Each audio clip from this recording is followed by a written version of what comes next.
Это была тяжелая ночь. Первые реальные итоги переговоров США и Ирана. Венс рассказал, как Ирану разрешат торговать нефтью, помирят с Израилем. Ирану даже дадут подержать деньги. Но 300 миллиардов пойдут на закупку американских продуктов, которые не купил Китай из-за тарифов Трампа. Отставка Кира Стармера, слезы, объятия, равнодушный кот Ларри и будущий премьер, который уже появился в Лондоне. Кремль заявил, что России не нужно защищать Лукашенко от Зеленского, если Украина займется обеспечением безопасности на границе. Украинские дроны атаковали завод электроники для ракет в Воронеже и Центр космической связи в Дубне. А теперь об этом подробно и по делу. Это один день. Подпишитесь, поставьте лайк этому видео и оставьте свой комментарий. Заранее спасибо и начинаем.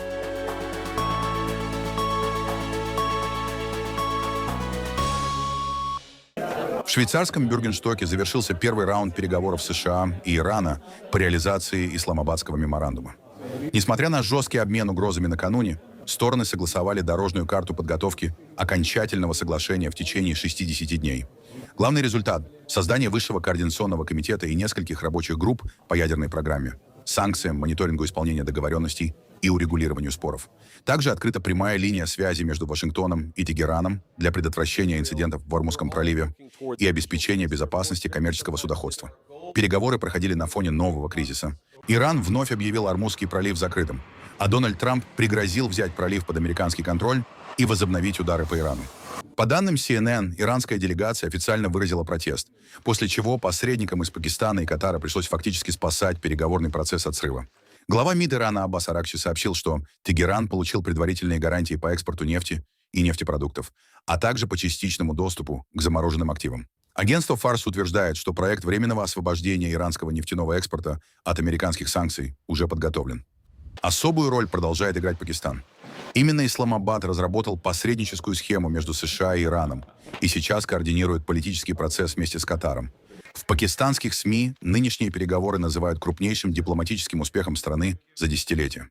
Отдельно стороны договорились создать механизм деэскалации в Ливане с участием посредников и ливанских властей. Именно ситуация вокруг Израиля и Хезболл остается главным политическим препятствием на пути к окончательному соглашению. Вице-президент США Джей Ди Венс после встречи заявил о прогрессе по 3 ключевым направлениям: международным инспекциям иранской ядерной программы, размораживанию иранских активов и механизму обеспечения судоходства через Ормузский пролив. По его словам, переговоры о возвращении инспекторов могут начаться уже на этой неделе. Кроме того, зять президента Трампа Джаред Кушнер предложил механизм разморозки иранских активов. Предполагается, что Иран не получит средства напрямую, они будут направлены на закупку американских товаров. Прежде всего продовольствия, сои и кукурузы, экспорт которых в Китае резко сократился после введения Трампом тарифов в 2025 году. Всем доброе утро в Соединенных Штатах и добрый день тем, кто собрался здесь. Вчера был очень хороший день. Мы добились серьезного прогресса. Мы сделали именно то, что хотели сделать для американского народа, выполнив 4 задачи. Во-первых, мы хотели создать механизм для сохранения открытого Ормузского пролива. Сейчас он открыт. Мы уже видим снижение цен на нефть и газ. Миллионы баррелей нефти и природного газа проходят через Ормузский пролив, хотя раньше этого не происходило. Мы также хотели создать координационный механизм для разминирования пролива, чтобы при возникновении неизбежных конфликтов мы могли их урегулировать и не допускать эскалации. Именно это мы вчера и сделали. Во-вторых, мы хотели создать аналогичный механизм предотвращения конфликтов для регионального режима прекращения огня.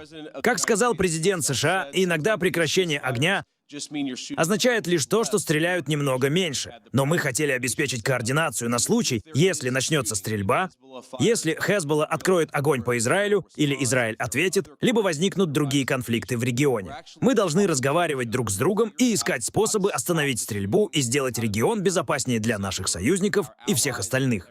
Этот механизм также создан.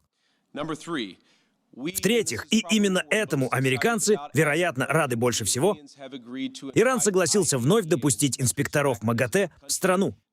Это важнейший этап для американского народа и первый шаг к окончательной денуклеаризации Ирана или окончательному прекращению его программы создания ядерного оружия. Именно этого мы добивались и именно этого просили. Мы также достигли серьезного прогресса по другим вопросам, связанным с ядерной программой. И это подводит меня к 4-му пункту — запуску процесса технических переговоров, которые последуют дальше. Наши команды совместно с иранцами, катарцами и пакистанцами добились вчера серьезного прогресса. Они продолжат работу на техническом уровне здесь, в Бюргенстоке, а переговоры будут продолжаться в ближайшие дни и недели. Мы заложили очень хороший фундамент для успешного окончательного соглашения.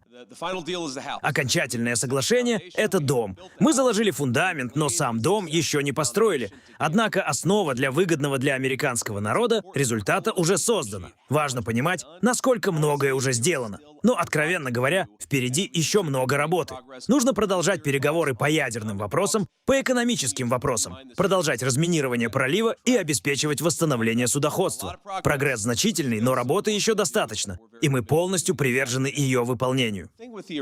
Что касается иранцев, да, они угрожали выйти из переговоров, или, по крайней мере, такие угрозы звучали в социальных сетях. Но вчера переговоры продолжались далеко за полночь, после часа ночи. Так что они не ушли. Их техническая команда по-прежнему находится здесь, в Бюргенстоке, и работает с нашей технической командой прямо сейчас. Хотя, возможно, некоторые из них сделали перерыв, чтобы посмотреть эту пресс-конференцию. Мы сказали иранцам вчера следующее. Если вы занимаетесь тем, что мы, представители поколения миллениалов, называем трэш-током, то не стоит ожидать, что президент США не ответит и не исправит ситуацию. Когда они говорят неправду, президент отвечает. Я отвечаю. Американцы отвечают. Когда они делают угрозы, не имеющие отношения к реальности, они должны понимать, что президент Соединенных Штатов поставит все на свои места. Вот и все, что произошло. Да, были некоторые угрозы, было немного нытья, но в конце концов переговоры продолжились, и мы добились серьезного прогресса. Забавно, но прошлой ночью, около 2 часов ночи, мы пытались дозвониться до некоторых инспекторов. Как можно догадаться, немногие отвечают на звонки в 2 часа ночи. Я ожидаю, что это произойдет как минимум на этой неделе. Мы считаем, что некоторые контакты с инспекторами из МАГАТЭ могут состояться уже сегодня. Но я еще не связывался с нашей командой после тех звонков в 2 часа ночи. Мы хотим добиться регионального прекращения огня. Мы хотим, чтобы Хезболла прекратила обстреливать наших друзей в Израиле. Мы хотим, чтобы израильтяне могли жить в мире. И мы также хотим гарантировать, что отдельные инциденты не перерастут в более широкую эскалацию. Поэтому мы создали то, что называем механизмом предотвращения конфликтов. По сути, это механизм, который позволяет сторонам разговаривать друг с другом, когда что-то происходит. Иногда возникает ситуация вроде проблемы курицы и яйца. Какой-нибудь младший командир запускает беспилотник без санкций высшего руководства. Разумеется, Израиль отвечает. Но в ряде случаев ситуацию можно урегулировать мирнее, если ответ происходит на фоне продолжающегося диалога между Хезболлой, Ливаном, Израилем и другими партнерами региона. До вчерашнего дня, примерно до 4 часов вечера по времени Бюргенстока, такого механизма фактически не существовало. Мы хотим обеспечить право Израиля и других стран региона на самооборону, но одновременно вести работу по деэскалации, чтобы конфликты не выходили из-под контроля. Мы хотим обеспечить безопасность Израиля и одновременно сохранить суверенитет Ливана. Это будет длительный процесс. Израильтяне ясно заявили, что не имеют территориальных претензий к югу Ливана. Они считают свое присутствие необходимым из-за угрозы со стороны боевиков Хезболлы, ведущих огонь по Израилю. Мы убеждены, хотя это потребует большой работы, что можно добиться ситуации, при которой будут защищены территориальная целостность и суверенитет Ливана, а также безопасность Израиля. Для этого потребуется координация с вооруженными силами Ливана, а также действия Ирана по сдерживанию Хезболлы. Именно такие вопросы мы обсуждали вчера. И повторю, по сравнению с тем, где мы находились всего сутки назад, мы продвинулись значительно дальше. Мы хотели создать механизм, который позволит, если когда-либо будет принято решение разморозить иранские активы, гарантировать, что эти деньги пойдут на благо народа Ирана, а не на финансирование терроризма. Джаред Кушнер предложил весьма интересное решение совместно с катарской стороной. Согласно этому механизму, если какие-либо иранские активы будут разморожены, этот процесс будет согласовываться как с нами, так и с катарцами. А сами средства будут направляться на закупку американской сои, американской кукурузы и американской пшеницы в интересах иранского народа. Премьер-министр Великобритании Кир Стармер объявил об уходе с поста лидера лейбористов и фактически запустил процесс передачи власти. Перед резиденцией на Даунинг-стрит собрались ключевые члены правительства, включая заместителя премьер-министра Анджелу Рейнер и министра иностранных дел Дэвида Лэмми. Как отдельно отметила британская пресса, послушать речь начальника вышел также главный мышелов резиденции британского премьер-министра Кот Ларри. Ему уже 19 лет. Стармер — его 6-й глава правительства. Поэтому усатый госслужащий был, пожалуй, самым спокойным участником церемонии. Речь транслировалась в прямом эфире. Когда 2 года назад я поднимался по этой улице, это был самый гордый момент в моей жизни. Новое лейбористское правительство. Первое за 14 лет. Новая страница в истории нашей страны после многих лет разочарований и отчаяния. Возможность изменить жизнь миллионов людей к лучшему. Именно ради этого я пришел в политику. 6 лет назад я возглавил лейбористскую партию, которая была политически, финансово и морально банкротом. Мне снова и снова говорили, что партия закончилась, что ее место в прошлом, что победа на всеобщих выборах, не говоря уже о разгромном большинстве, невозможно. Но мы доказали этим людям, что они ошибались. Мы изменили нашу партию, вырвали с корнем яд антисемитизма, восстановили доверие в вопросах экономики, обороны и национальной безопасности. И вновь стали партией, которая гордо стоит рядом со своим национальным флагом, а не против него. И посмотрите, чего мы достигли всего за 2 года. Экономика стала сильнее и растет быстрее, чем у сопоставимых стран. Зарплаты растут быстрее инфляции каждый месяц с момента нашего прихода к власти. Привлечены инвестиции, строится инфраструктура. Положен конец политике жесткой экономии. Мы добились самого быстрого за 17 лет сокращения очередей в Национальной службе здравоохранения, провели крупнейшее за поколение расширение прав работников и арендаторов жилья, обеспечили самое масштабное увеличение оборонных расходов со времен Холодной войны. Снизилось число пересечений Ла-Манша на маломерных судах. Закрываются гостиницы для размещения просителей убежища. Мы защищаем молодых людей от негативного влияния социальных сетей. 500 000 детей были выведены из бедности благодаря решениям, которые принял я. Мы восстановили репутацию Великобритании в мире. Британия вновь выступает в защиту порядочности, уважения и верховенства права. Мы заключаем торговые соглашения, поддерживаем Украину, отстаиваем наши ценности и восстанавливаем отношения с союзниками в Европе. Перемены, обещанные лейбористским правительством. Перемены, за которые боролось лейбористское правительство. Перемены, которые лейбористское правительство обеспечило.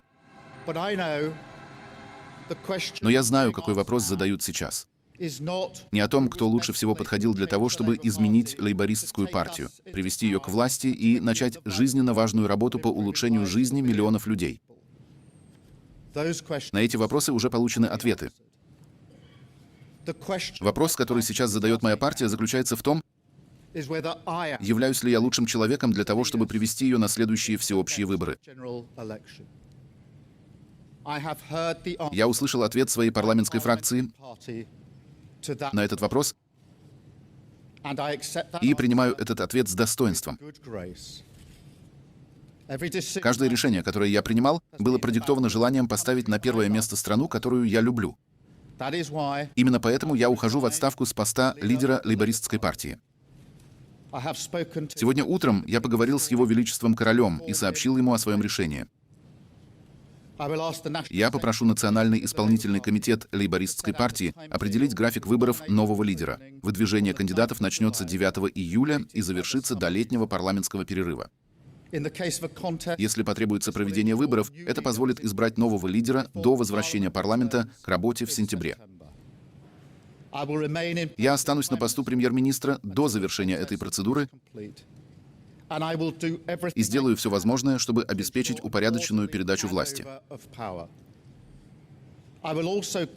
Я также окажу своему преемнику полную и безоговорочную поддержку, зная, что он унаследует Великобританию, которая гораздо сильнее и справедливее той, которую я получил 2 года назад, лучше подготовлена к будущим вызовам и обладает большими возможностями для того, чтобы лейбористская партия смогла получить второй срок у власти. Я хочу поблагодарить всех друзей и коллег, которые были рядом со мной на протяжении последних примерно 6 лет, за их невероятную преданность, служение и поддержку. Я хочу поблагодарить замечательных сотрудников резиденции на Даунинг-стрит, 10 и выдающуюся государственную службу нашей страны, чьи сотрудники посвящают свою жизнь служению обществу. И когда я покину самую важную должность в стране, я смогу уделять больше времени самой важной работе.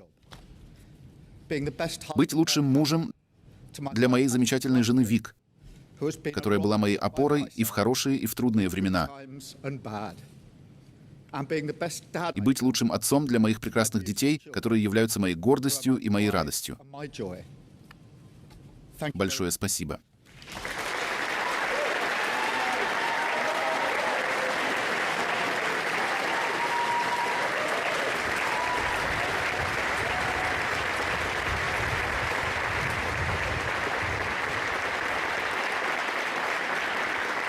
Сразу после объявления об уходе Кира Стармера началась борьба за лидерство в лейбористской партии. Вот этот человек, внешне очень похожий на Кира Стармера, считается главным претендентом на должность главы правительства. Это мэр Большого Манчестера Энди Бёрнам, который в пятницу вернулся в парламент, победив кандидата партии Reform UK Найджела Фараджа на довыборах и сразу получил поддержку части депутатов-лейбористов. В понедельник Бёрнам прибыл в Лондон и подтвердил, что будет участвовать в выборах нового лидера. Бывший министр здравоохранения Уэс Стритинг, который ранее сам рассматривал возможность выдвижения, неожиданно объявил о поддержке Бёрнама. По данным The Times, в партии активно обсуждается компромиссный вариант, при котором Стритинг может получить один из ключевых постов в будущем кабинете. Кризис вокруг Стармера нарастал несколько месяцев на фоне падения рейтингов, роста популярности Reform UK, недовольства стоимостью жизни и миграционной политикой. По данным YouGov, рейтинг одобрения Стармера стал одним из худших для британского премьера за современную историю. При этом вокруг возможного премьерства Бёрнама остаются серьезные вопросы. Он пока не представил детальные программы по обороне, внешней политике и государственным финансам. Новый лидер получит страну с крупнейшей долговой нагрузкой среди стран G7, высокими процентными ставками и крайне ограниченными возможностями для увеличения расходов без негативной реакции финансовых рынков. Сам Бёрнам обещает сосредоточиться на снижении стоимости жизни, восстановлении доверия к власти и обновлении курса лейбористов. Однако уже сейчас британская пресса отмечает, смена лидера без всеобщих выборов может вызвать недовольство части избирателей, которые фактически получат нового премьер-министра без голосования на национальном уровне.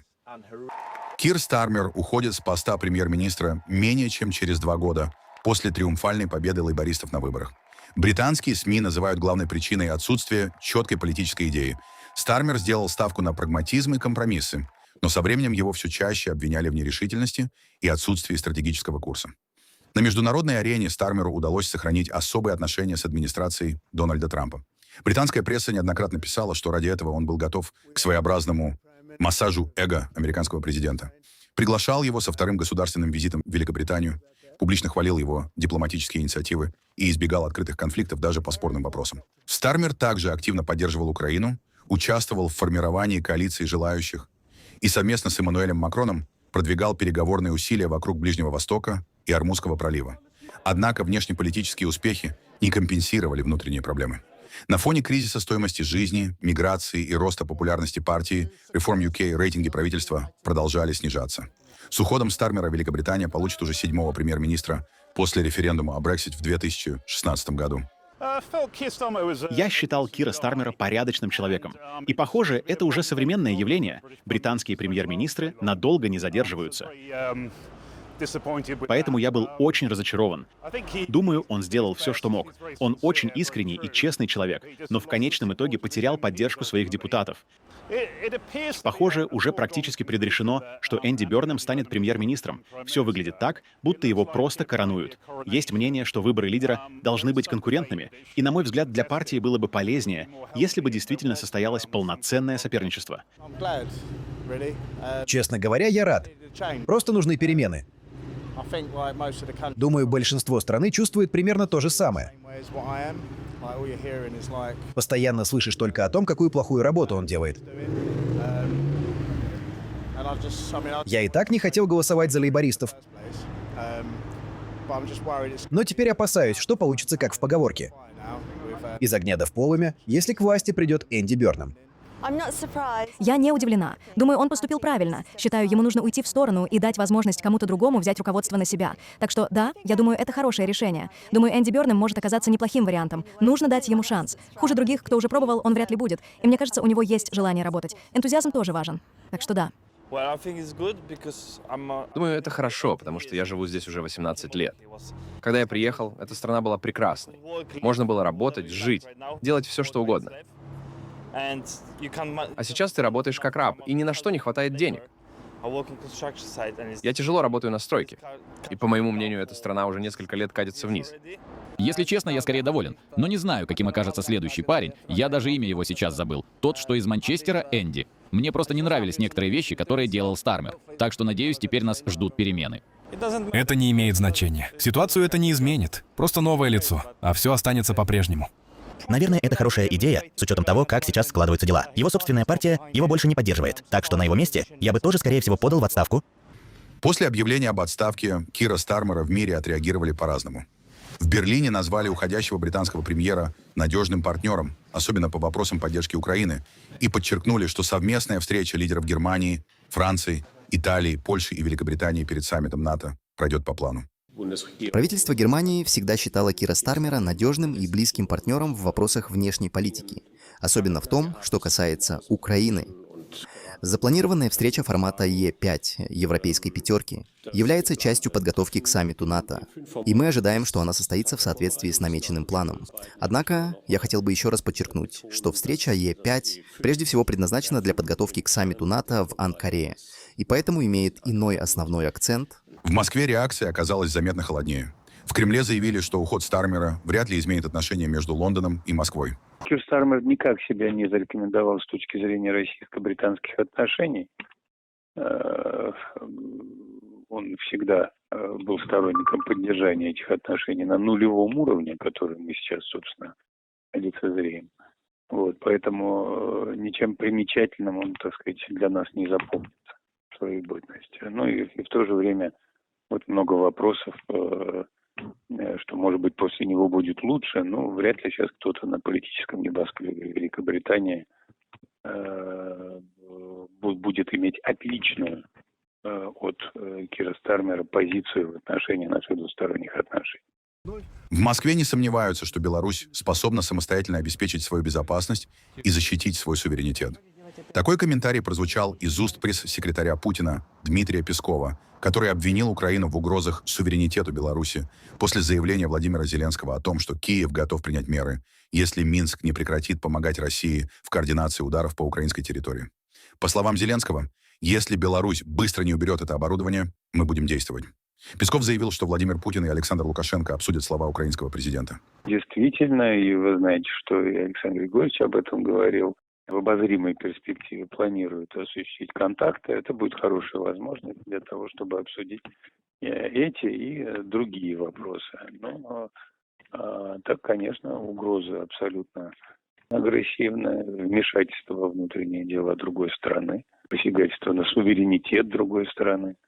Но у нас нет никакого сомнения, что руководство Беларуси, сама Белоруссия в состоянии свой суверенитет обеспечить. Украина нанесла ракетный удар по Воронежскому заводу полупроводниковых приборов «Сборка», одному из ключевых производителей электронной компонентной базы для российского высокоточного оружия. По данным Генштаба Вооруженных сил Украины, официально он не уточняет название завода, предприятие выпускает полупроводниковые матрицы и электронные компоненты для крылатых ракет Х-101, Искандер-К и зенитных комплексов Панцирь-С-1. После удара на территории завода возник крупный пожар. Очевидцы сообщали об обрушении части кровли производственных корпусов. Украина нанесла удар по центру космической связи Дубна Московской области, одному из крупнейших спутниковых телекоммуникационных узлов России. Генштаб Вооруженных сил Украины сообщил, что объект поражен. На территории зафиксировано масштабное задымление. Последствия атаки уточняются. Российское предприятие «Космическая связь», в структуру которого входит центр, подтвердило атаку беспилотников. По официальным данным, работа систем связи и телевещания не прерывалась. Персонал не пострадал. Ведется ликвидация последствий. Центр космической связи Дубна был построен к Олимпиаде 80 для международной трансляции соревнований, а позднее использовался для организации прямой правительственной связи между Кремлем и Белым домом. Сегодня это крупнейший телекоммуникационный центр России и один из крупнейших в Европе. Через него обеспечивается спутниковая связь, передача данных, телевещание российских каналов как на саму Россию, так и по всему миру, работа государственных коммуникационных систем и обслуживание российских спутниковых группировок.